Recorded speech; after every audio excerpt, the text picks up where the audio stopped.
Coach Good, the first defeat of the season is here, but the boys really gave it all on the field. What was the game for you?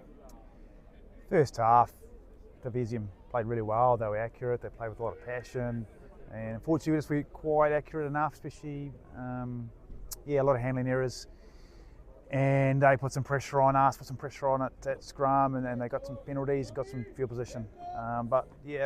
To fight back from a bit of a lead that they had, to give us a chance to win at the end, I think it showed a lot of character.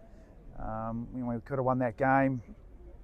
Well deserved to Vizium. They were really good today. So the good notes, we stayed in the game to the end. Sadly, we also had some bad notes going home. Some boys who got some injuries. So what is the situation now going on? Yeah, it looks like we've lost maybe 3 of our sort of loose forwards. So from that perspective, for next week, we'll have to reevaluate our squad and see where we're at. Not great from the injury point of view as well.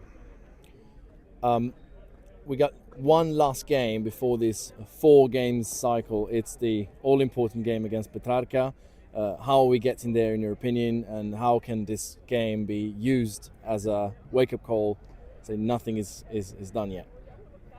Yeah, I think we'll learn a lot from this game.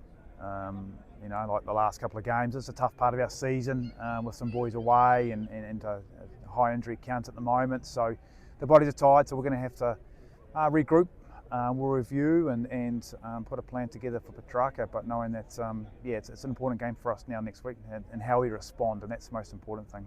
Thank you, Coach.